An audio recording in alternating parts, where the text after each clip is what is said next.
Congratulations. Thank I've heard you. that the Upstate History Museum has been accepted as a Smithsonian Museum affiliate. Yes, we have. It's been a wonderful spring here and now summer at the Upcountry History Museum, Furman University. We've worked really hard to build our relationship with the Smithsonian Institute, and we are very proud to now be one of nationally about just over 200 Smithsonian affiliates across the nation, and we're really proud that in Greenville we actually have 2 Smithsonian affiliates, both of which are here on Heritage Green. It's a big accomplishment for the city. It is. Hopefully people are aware of what wonderful cultural institutions we have right here in Greenville. What qualified the museum to be able to be a part of that partnership? So it's a little bit of everything. It goes through what type of exhibits you have, the way that you approach your collections, the way you handle new collections, what types of exhibits you're bringing in and putting on for the community, what types of programs you offer, and it's also about how you want to work with others. It's a lot about collaboration. One of the wonderful things about the Smithsonian Affiliates program is that we are able to work with other affiliates all over the country. We are going to a special conference where we get to network and bring in resources, whether it's a speaker or an artifact or a program that we then share within the network of community, Smithsonian affiliate community. That's great.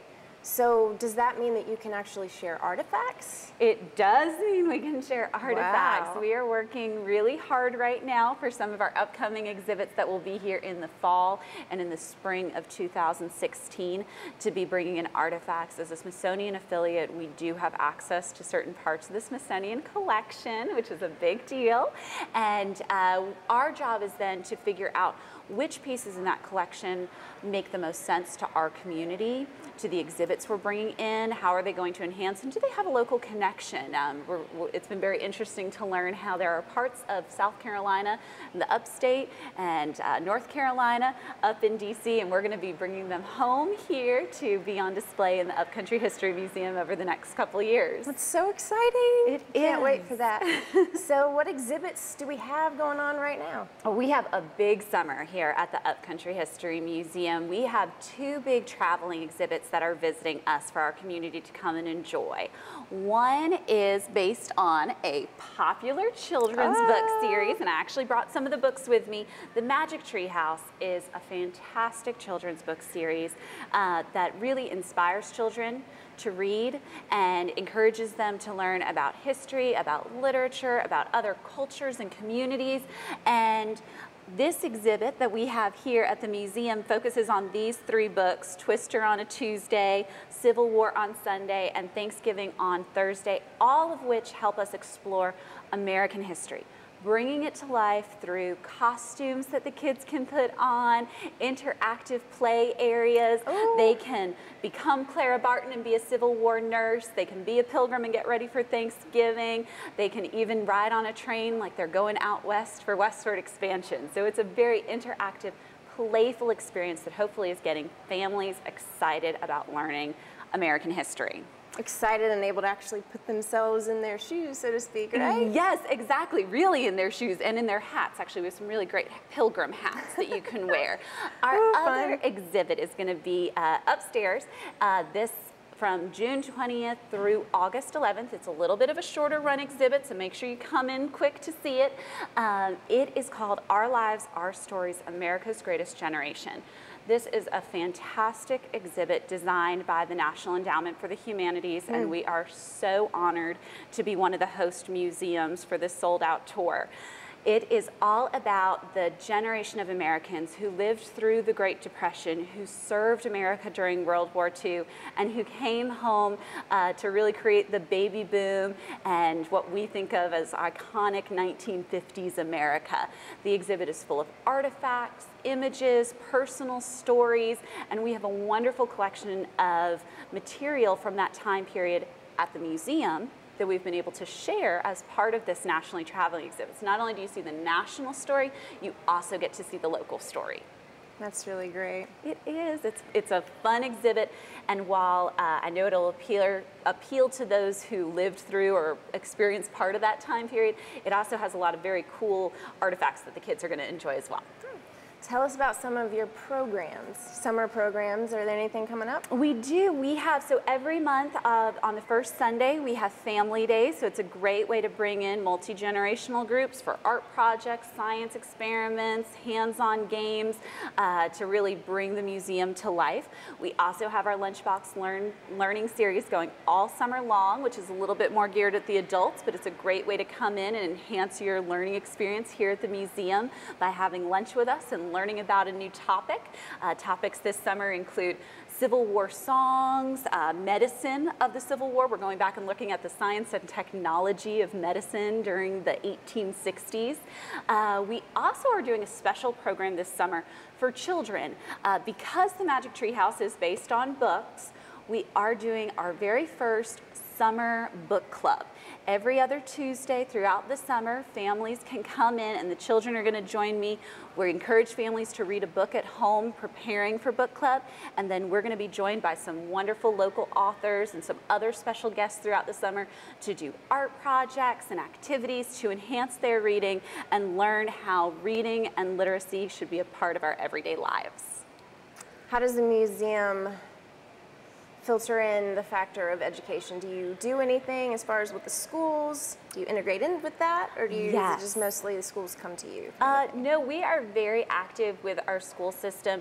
All of our programs that we offer here for school-age children do meet state and national curriculum standards. We work very closely with teachers to define what their needs are, how we can help them meet the needs of their social studies curriculum. We also don't only teach social studies. We're actually a multidisciplinary museum. We do approach ELA standards, science standards, math standards, and we look at how history can really and truly be a part of all parts of your child's learning. We work with children preschool through K-12, and we actually go into college. So we work a little bit of everybody. And we have multiple offerings for teachers, which really helps them. As school budgets get tight, it's hard to always find the funding to come to the museum for a field trip. So in addition to offering on-site field trips, we actually have some field trips that can go to the teachers' classrooms and can bring the learning to them. And we have traveling trunks, which are wonderful boxes full of primary source documents and artifacts that teachers can rent and bring the learning to their own classroom, fit it into their curriculum schedule the way that works best for them, and it comes with a binder full of lesson plans. So we're trying to make teachers' jobs a little bit easier by providing as much as we can for them. What a creative idea. Thank I love that. Thank you. Tell us about Youth Summit 2015. Youth Summit is a wonderful new initiative that we started this year, and we are hoping it will become an annual part of our museum experience. We realized that we were meeting elementary school and middle school students on their level through different programs that we offer, but we were struggling with high school, and so we wanted to reach the high school group, and that's where we came up with Youth Summit. It's a more intensive, extended period project where we have a select group of high schoolers that are working with us. They started in April and they'll be going until August. They actually have a community impact project that they are working on within their own communities, and they are vying for a scholarship. So they're actually working for something that's going to really impact their futures as well. So it's an intensive program. The students are great. They've been learning a lot. They've been teaching me a lot, and we can't wait to see the end results of their projects.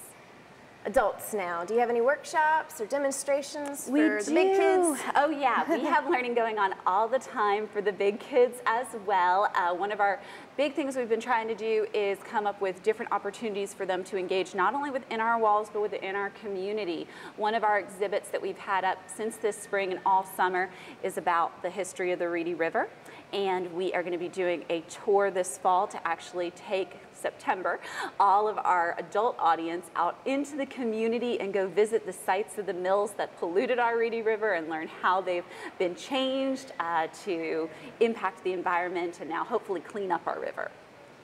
We also have a wonderful program for adults and families called Blue Star program.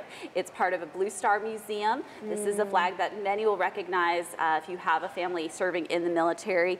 And this summer, both from Memorial Day through Labor Day, our museum is free to all active duty military and their families. So we encourage military families to come out and let us show our appreciation for all they do by joining us at the museum. That's so great to honor them.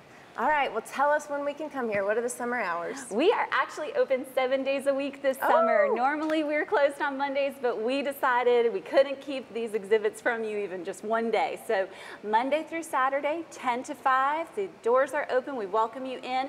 Sundays, 1 to 5. There's something going on pretty much every day, so we can't wait to see people here. We're excited to come. Elizabeth, thank you so much. We appreciate your time. Thank you so much for having me. Thank you.